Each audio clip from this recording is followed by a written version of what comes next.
जय श्री हरि। गोस्वामी तुलसीदास जी ने श्री रामचरितमानस में एक उत्तरकांड में जब काकभूषुंडी जी और गरुड़ जी का वो वार्तालाप दिखाते हैं तब एक चौपाई कही है। चौपाई पहले आपको बताती हूँ। वो ये कहते हैं, यहाँ न पक्षपात कछु राखों, वेद पुराण संत मत भाषों, नारी न मोहि नारी के रूपा, पन्न गारी यह रीति अनूपा। अर्थात हे गरुड़ जी, बड़ी विचित्र ये रीति है और इस पर वेद पुराण और संतों की सबकी एकमति है, सबकी सहमति है कि नारी न मोहि नारी के रूपा।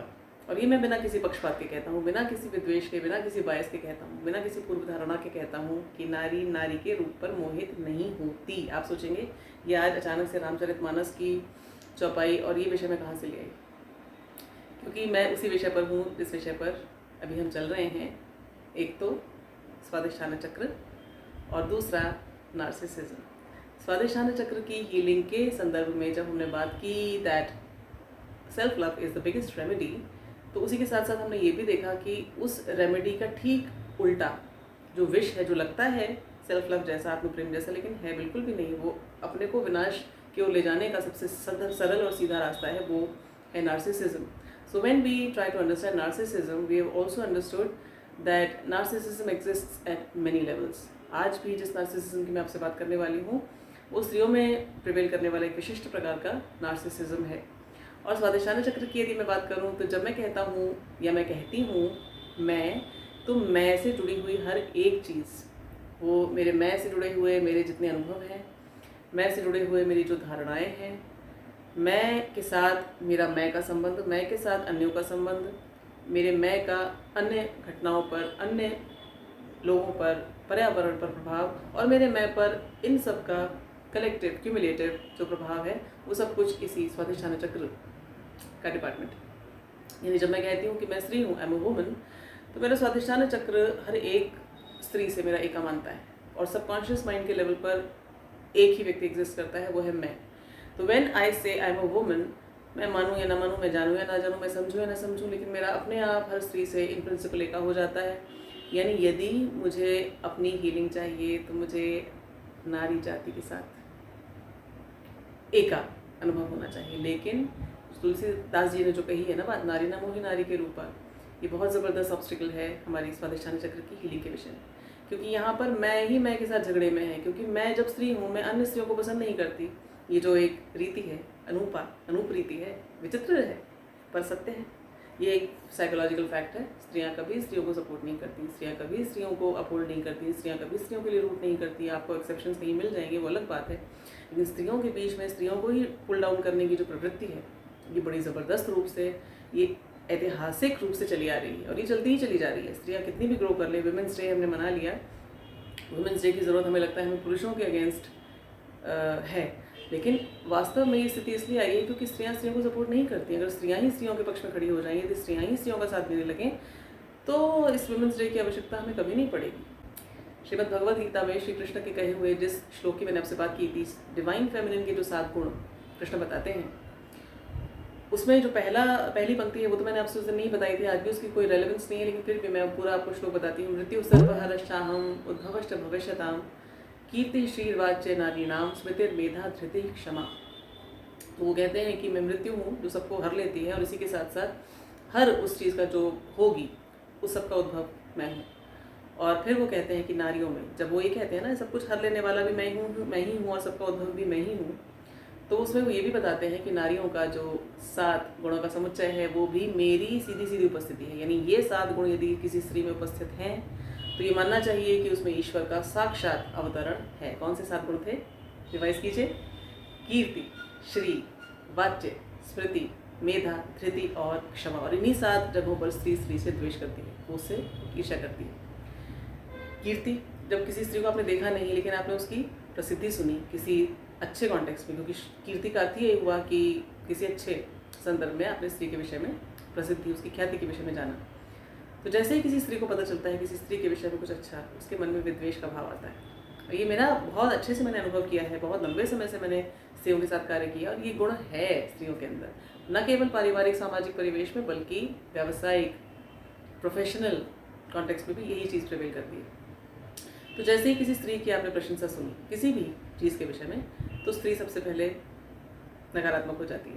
इसके बाद श्री, स्त्री की उपस्थिति जब हुई, जब स्त्री को आपने सामने से देखा, अभी तक तो केवल सुना सुना था, जब उसको आपने देखा, उसको अनुभव किया, तो उसके अंदर जब श्री एनर्जी आपको अनुभव में आई। अब श्री क्या है, जैसे ही उसके आने से सबको बड़ी अच्छी सी फीलिंग आई। उसकी फिजिकल ऑरा इस प्रकार की है, वो हो सकता है बड़ी देखने में बड़ी सुंदर हो, उसकी जो उसके आने से ऑल इज़ वेल का जो भाव क्रिएट होने लगता है, आप सब ठीक है, ऐसा कुछ, तो स्त्री उसे पसंद नहीं करती। इसमें ऐसा क्यों है, उसके मन में ये भाव आता है। तीसरा गुण वाच्य, यानी स्त्री के कम्युनिकेशन में, उसके एक्सप्रेशन में, उसके अभिव्यक्ति में वो एलिमेंट होता है जब डिवाइन, तो वो केवल वही एक्सप्रेस करती है, वो केवल वही एग्जूट करती है अपनी ऑरा से, वो केवल वही अभिव्यक्त करती है, वही कम्युनिकेट करती है जो उसे करना चाहिए। और ये डिवाइन एलिमेंट है, ये सीधे साक्षात ईश्वर की उपस्थिति का प्रमाण होता है, लेकिन स्त्री इसको पसंद नहीं करती। जब स्त्री के कम्युनिकेशन में, उसके एक्सप्रेशन में ऐसी कोई चीज़ होती है कि अन्य लोग प्रभावित होते हैं, तो स्त्री को अच्छा नहीं लगता। स्मृति, जब स्त्री को लगातार ये अवेयरनेस होती है, ये उसके कॉग्निशन में लगातार ये बना रहता है कि मैं नारी हूँ और मेरी कोई बड़ी ज़बरदस्त ईश्वरीय भूमिका है इस सृष्टि में, और यदि मैं आई हूँ यहाँ पर तो उस डिविनिटी को अपने अंदर मैनिफेस्ट करने के लिए आई हूँ, तो उस अवेयरनेस के साथ जब स्त्री कुछ भी ना करे, कुछ भी ना बोले, उसकी केवल उपस्थिति मात्र से उसकी ऑरा जिस प्रकार का प्रभाव अन्यों पर डालती है, उस चीज़ को देखकर अन्य लोग तो प्रभावित होते हैं, लेकिन स्त्री प्रशंसा नहीं करती इसकी। मेधा, मेधा अर्थात बड़ा ज़बरदस्त ग्राह्यता, grasp on whatever is presented to her intellect.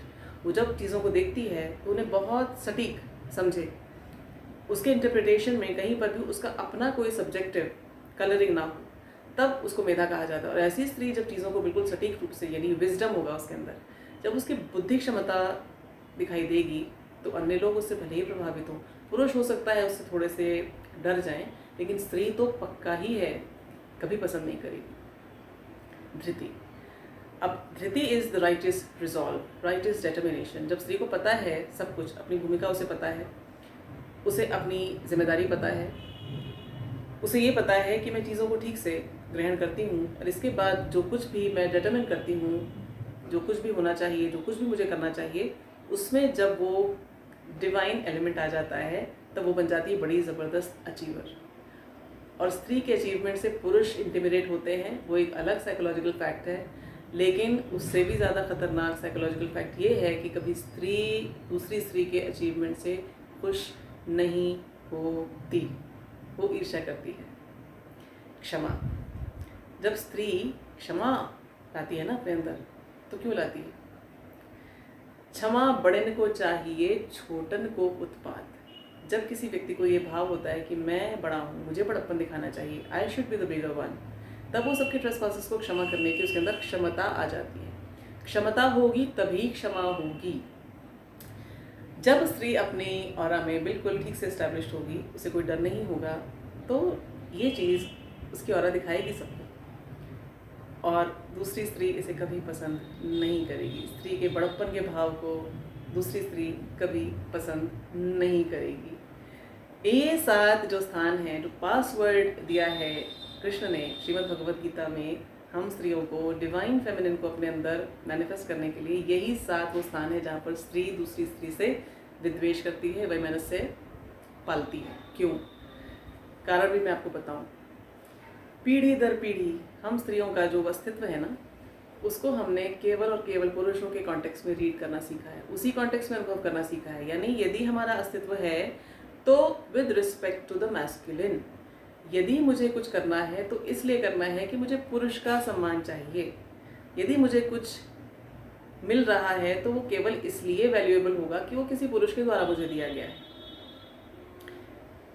ये जो हमारी साइकोलॉजिकल जो ग्रंथि है ना, कि हम कभी भी अपने आप को फेमिनिन के रूप में ऑब्जेक्टिवली अपनी पावर को केवल being a woman without any other reference हम रीड नहीं करते। इसी कारण से हम साइकोलॉजिकली एक तरह की स्लेवरी को ढोते हैं, हम अपने आप को पुरुषों से हीन मानते हैं। नार्सिसिज्म की पहली और जो सबसे इम्पॉर्टेंट जड़ है ना, वो इसी से आती है। जब व्यक्ति अपने आप में ठीक से इस्टेब्लिश नहीं होता, तब उसके अंदर वो बनने की इच्छा पैदा होती है कि वो तो मैं हूँ तो नहीं, लेकिन मैं दिखा तो सकता हूँ कि मैं ये हूँ। और जब दिखाने की कोशिश व्यक्ति करता है ना, तो वो ओरिजिनल तो कभी होता नहीं, वो फेक कर सकता है या वो इमिटेट कर सकता है। तो जब स्त्री में जेन्युइनली कोई ऐसा गुण जो प्रशंसनीय है दिखाई देता है, तो स्त्री उसकी प्रशंसा केवल इसीलिए नहीं कर पाती क्योंकि उसके अंदर सेल्फ एस्टीम का इशू है। उसे पुरुषों से चाहिए मुझे बताओ कि मैं अच्छी हूँ। और यदि पुरुष ही जज करेंगे कि मैं अच्छी हूँ, तो यदि पुरुष ने उसको अच्छा कहा, इसका मतलब है कि मैं कम अच्छी हूँ। तो जज साहब अगर कहते हैं कि वो स्त्री ज़्यादा अच्छी है, तो जज साहब ने इसका मतलब ये कहा है कि मैं कम अच्छी हूँ। तो मेरा इवैल्यूएशन यदि पुरुष की दृष्टि से मैं लगातार देख रही हूँ, तो ये जो नार्सिसिज्म स्त्रियों में जो लगातार पीढ़ी दर पीढ़ी पलता चला जा रहा है, तो इसमें होता क्या है कि स्त्री कभी ग्रोथ, रियल एवोल्यूशन की ओर काम नहीं करेगी। तो वो जो डिवाइन पासवर्ड है ना डिवाइन फेमिनिन के लिए, वो हम कभी एग्जीक्यूट नहीं कर पाएंगे। पुरुषों ने इसी का फ़ायदा उठाया है। पुरुष जानते हैं स्त्री स्त्री से हमेशा भिड़ती रहेगी। वुमेन्स डे की ज़रूरत इसलिए नहीं है कि पुरुषों के समाज में हमें वो अधिकार नहीं मिलते या हमें वो सम्मान नहीं मिलता जो हमें स्त्री होने के नाते मिलना चाहिए। वुमेन्स डे की आवश्यकता हमें इसलिए है कि हम ये जाने हम वुमेन हैं, हम स्त्रियां हैं, हम महिलाएं हैं, हमारा कोई रोल है यहाँ पर, हम यहाँ कुछ करने के लिए आए हैं। हमारा अस्तित्व केवल पुरुषों के कॉन्टेक्स्ट में नहीं है, हम पुरुषों की जननियाँ हैं। ये भाव स्त्रियों में नहीं है। वो अपने आप को पुरुषों के कंज्यूमर भाव में रखकर अपने आप को कंज्यूमर प्रोडक्ट की तरह रखना चाहती हैं। और आप ये देखेंगे हर तरफ स्त्रियों के अचीवमेंट्स की जब भी चर्चा होगी, तो उसमें आपको उनकी गोरी चमड़ी, उनके लंबे बाल, एट्सेट्रा तरह तरह के जो कॉस्मेटिक प्रोडक्ट्स हैं, आपको स्त्रियों का कॉन्टेक्स्ट उतने में ही सीमित मिलेगा। क्योंकि पर्पज़ है वो चीज़ें एग्जीक्यूट करना जिससे वो उसी मेमोरी को बार बार लिव करें कि मैं पुरुषों के कॉन्टेक्स्ट में कैसी हूँ, मैं उससे अच्छी हूँ। ये जो होड़ स्त्रियों में क्रिएट की गई है ना, कि हम जो कुछ भी अपने बारे में जाने समझें वो केवल और केवल पुरुष समाज के कॉन्टेक्स्ट में समझें, और इसका फ़ायदा सबसे ज़्यादा पुरुष को मिलता है और इसका खामियाजा केवल और केवल नारियाँ उठाती हैं। आप हर जगह देख लीजिए, पारिवारिक कॉन्टेक्स्ट हो, सास बहू को पसंद नहीं करती, बहू सास को पसंद नहीं करती, देवरानी जेठानी से नफरत करती है, जेठानी देवरानी से द्वेष करती है। बताओ आप कहीं भी चले जाइए, ये जो स्त्रियों के बीच का फ्रिक्शन है आपको बहुत एविडेंटली दिखाएगा। प्रोफेशनल वर्ल्ड में अगर आप देखें, स्त्री जब राइज करती है, जब वो अचीव करती है कुछ, तो उसके बारे में गंदी गंदी बातें करने वाली जो समुदाय होता है ना, वो स्त्री समुदाय होगा। वही पहले ये बातें फैलाएंगे उनके बारे में, गंदी गंदी बातें। कैरेक्टर असैसिनेशन स्त्रियाँ करेंगी, पुरुष तो केवल फिर साथ दे देते हैं अपने पर्सनल एजेंडे के लिए, क्योंकि उनको तो स्त्रियों को यूज़ करना है। फ्लाइंग मंकीज स्त्रियाँ इसीलिए बन जाती हैं क्योंकि उन्हें स्त्रियों के अगेंस्ट अपना विद्वेष एग्जीक्यूट करना है। तो ये जो नार्सिसिज्म है ना स्त्रियों के स्तर पर हमारे अंदर फैला हुआ, यदि हमने इसको ठीक नहीं किया तो ये हम अगले जन्म में क्या बनकर उत्पन्न होते हैं वो तो एक अलग फैक्ट है। लेकिन जो कलेक्टिव क्यूमुलेटिव जो मेमोरी स्त्री कम्युनिटी में आएगी, आगे आने वाली स्त्रियों की जो स्त्रियों का जो समाज होगा, उसमें हम जो पास ऑन कर देंगे इस चेतना को कि हम हीन हैं पुरुषों से, और हमको अगर कुछ चाहिए तो उसको पुरुष के द्वारा प्रूव कराना होगा हमें, और इसके लिए अपने आप को अच्छा दिखाने के लिए हमको अन्य स्त्रियों को पुल डाउन करना पड़ेगा। ये जो हम चित्त संस्कार लगातार पास ऑन करते चले जाएंगे generation after generation after generation, ये स्त्री समुदाय को बिल्कुल पशु से भी नीचे लेके चला जाएगा। स्त्री अपनी गरिमा में कभी आ ही नहीं पाएगी। So what we have to do is we have to understand that our existence is not with respect to men. We exist because we have a divine duty. We exist because we carry certain vibrations to impart to this manifestation created by the divine. मेरा एक काम है, मेरी एक भूमिका है, मेरी एक विशेष प्रकार की ऊर्जा तरंगे हैं जिनको यहाँ देने के लिए मैं स्त्री के शरीर में यहाँ पर आई हूँ, और इसको देते देते ही मुझे सेल्फ एवोल्यूशन की यात्रा पर आगे बढ़ना है। मेरा वास्तव में तो कोई जेंडर नहीं है, लेकिन वो जो डिवाइन फेमिनिन क्वालिटीज़ हैं यदि उनको मैंने ले लिया तो इसका अर्थ ये हो गया कि जो कृष्ण कहते हैं नारियों का ये 7 गुणों का समुच्चय मैं स्वयं हूँ, अर्थात मैंने उस डिवाइन को अपने अंदर प्रस्तुत कर दिया। तो यदि मेरे अंदर ये 7 गुण आएंगे तब ही मैं ये समझ पाऊँगी कि मैं कौन हूँ, और यदि मैं ये समझ पाऊँगी कि मैं कौन हूँ तब ही मेरे अंदर ये 7 गुण आएंगे। ये एक साइकिल है, ये एक 2-वे इक्वेशन है, एक समीकरण है जिसको मुझे अपने मन में पहले सॉल्व करना होगा। So in the context of the sacral chakra healing, हम स्त्रियों को एक दूसरे को पुल डाउन करने से अब बिल्कुल आपके अंदर ये इंस्टिंक्ट यदि आए भी ना, किसी स्त्री के विषय में कोई गलत बात आपसे कोई करे, भले ही वो आपकी कितनी बड़ी शत्रु हो, आप बिल्कुल उस चर्चा का भाग न बने, और कभी भी किसी स्त्री के विषय में कोई गलत बात आप प्रसारित ना होने दें। कम से कम आपकी उपस्थिति में किसी की हिम्मत ना पड़े किसी स्त्री के विषय में गलत बात करने की। स्त्री यदि कुछ अच्छा कर रही है तो झूठे मन से ही सही आप उसकी प्रशंसा अवश्य करें। पुरुष समाज स्त्रियों को लेकर बड़ी गंदी गंदी गालियाँ एक दूसरे को देता है, माँ बहन की जो गालियाँ, और ये हमारी सभ्यता का भाग नहीं है। ये जो आक्रांता आक्रमणकारी जो बाहर से आए हैं, ये शब्दावली भी उन्हीं की है, ये शब्द, ये वोकैबुलरी, ये उनकी भाषा के हैं, ये हमारी भाषा के शब्द नहीं हैं। तो माँ और बहन के नाम पर बने हुए या स्त्री के शारीरिक संरचना को लेकर बने हुए जो अपशब्द हैं, जो प्रोफेनिटी है, उसको as mothers, as teachers, as elders हमारी जिम्मेदारी है कि हम किसी को ना बोलने दें। बड़ी विचित्र बात है कि पुरुषों के साथ बराबरी करने के चक्कर में, जो नार्सिसिज्म का एक और जो रूप होता है ना, स्त्रियां अपने को हीन मानती हैं, फिर अपने आप को अच्छा दिखाने के लिए वो पुरुषों के से बराबरी करने के चक्कर में वही गालियां देने लगती हैं जो उन्हीं के समुदाय को लेकर टारगेटेड हैं। तो माँ और बहन कौन है? मैं ही तो हूँ, मैं ही तो किसी की माँ हूँ, मैं ही तो किसी की बहन हूँ। मेरी माँ, मेरी बहन, जब भी किसी कोई व्यक्ति ये गालियाँ देता है माँ और बहन के विषय में या किसी स्त्री के शारीरिक स्ट्रक्चर को लेकर, तो ये गाली मुझे ही तो पड़ती है, मैं कैसे दे सकती हूँ ऐसी गाली? तो ये भी हमें छोड़ना होगा अगर हम चाहते हैं अपनी स्वादिष्ठान चक्र की हीलिंग। हमें वो सब कुछ छोड़ना होगा जो हमें न केवल नीचे घसीटता है बल्कि हमें नीचे कन्फाइन रखता है। हम पुरुषों की भोग्या नहीं हैं, हम पुरुषों की माएँ हैं। और माँ अर्थात बड़ा, माँ अर्थात गुरु, माँ अर्थात मार्गदर्शक, पथ प्रदर्शक। और पथ प्रदर्शक यदि ये सोचे मैं हीन हूँ तो वो क्या मार्ग दिखाएगा समाज को? जो समाज आज गर्त में जा रहा है और ये आगे चलता ही चला जाएगा, उसका कारण ही यही है कि स्त्रियां कन्फाइन हो चुकी है। लंबे चमकदार बाल, गोरी झुर्रियों रहित त्वचा, ये इस तरह का कपड़ा, उस तरह का स्टाइल, इसी में उनको अब लगता है कि मेरी फेमिनिटी बस यहीं से परिलक्षित होती है। जो अंदर की जो वाइब्रेशनल क्वालिटीज़ है ना, उस पर स्त्रियों का कोई काम नहीं हो रहा और उनको समाज भी उस दिशा में जाने नहीं दे रहा। वो पुरुषों से होड़ ले रही हैं, लेकिन वो आपस में जो स्त्रियों के साथ बड़े सटल लेवल पर और बड़े ज़ोरदार लेवल पर होड़ कर रही हैं, जिसके कारण वो पूरी वुमेन कम्युनिटी को नीचे घसीट रही हैं, उसकी तरफ किसी का ध्यान नहीं जा रहा। कोई स्कूल नहीं सिखा रहा कि इस व्याधि से, इस ज़बरदस्त मेंटल डिसऑर्डर से बचो। So what we need to do is, जो मैंने आपसे कहा, अभी सिर्फ ऊपरी स्तर पे ही आप आरंभ करें और लगातार अपने आप को ये याद दिलाएं कि मैं ईश्वर का अंश हूँ और मैं ईश्वर का दूत हूँ यहाँ पर स्त्री के रूप में, और मेरा एक कुछ समय के लिए यहाँ पर एक रोल है। उस रोल को प्ले करने के लिए मैं यहाँ आई हूँ और मैं पुरुषों के सामने कुछ प्रूव करने के लिए नहीं हूँ। मुझे प्रूव केवल अपने लिए करना है, क्योंकि मेरे पास एक छोटा सा लिमिटेड पीरियड है और इसमें मुझे उन 7 डिवाइन क्वालिटीज़ के पासवर्ड को लगातार अपने अंदर लगाकर अपने आप को उस डिवाइन चेतना में लेकर आना है, जहाँ पर मैं जो हूँ मैं भी समझ सकूँ और मेरे आसपास के वातावरण पे उसकी छाप आए। जैसे कि जब मैं ये छोड़ूँ इस मैनिफेस्टेशन को, इस बॉडी को, तो वो ऊर्जा रहती है, ऊर्जा कभी जाती नहीं। मैं इस शरीर को छोड़ के चली जाऊँगी, लेकिन मेरी ऊर्जा जो मैं यहाँ छोड़ कर जाऊँगी वो हमेशा रहेगी। वो नकारात्मक हो या सकारात्मक हो, पर वो रहेगी।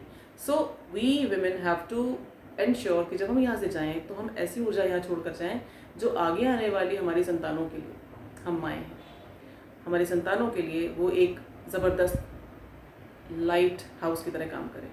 हम उन्हें वो देकर जाएं जो आगे और डार्क होते जाने वाले समय के लिए उन लोगों के लिए ऊर्जा का संचार करे, उन्हें सही रास्ता दिखाए। आई होप मैं वो कह पाई हूँ जो मुझे कहने की प्रेरणा मिली थी ईश्वर की ओर से। So let's celebrate being women and let's be very, very confident about our femininity. We exist here only because we exist. We've been sent by the source and we don't have to prove anything to anyone. We just have to be better and better and better, and we have to keep evolving all the time. And मेरा evolution इस बात पर depend करता है कि मैं अन्य स्त्रियों के evolution पर कितना काम करती हूँ। यदि मैं स्त्रियों से द्वेष करूँगी तो मैं अपने ही खिलाफ एक मुहिम में न चाहते हुए भी, न जानते हुए एक बड़ा ज़बरदस्त भाग रोल प्ले करूँगी और फिर मेरी हीलिंग नहीं होगी। मेरा स्वादिष्ठान चक्र जब गड़बड़ाएगा तो सब कुछ गड़बड़ाएगा और फिर वो फिजिकल रोगों के रूप में, मनोरोगों के रूप में, कम्युनिटी के अलग अलग प्रकार के एलिमेंट्स के रूप में, इल्स के रूप में वो मैनिफेस्ट करेगा और उसकी जिम्मेदारी केवल मेरी होगी। ये अनचाहे अनजाने रूप से किए हुए पाप भी होंगे और इनका जो कर्म होगा, इन कर्मों का फल मुझे भुगतना होगा। यहाँ कोई भी चीज़ अनरिकॉर्डेड नहीं है और अनरिवॉर्डेड भी नहीं है। We have to keep this in our memory. That's all. जय श्री कृष्ण।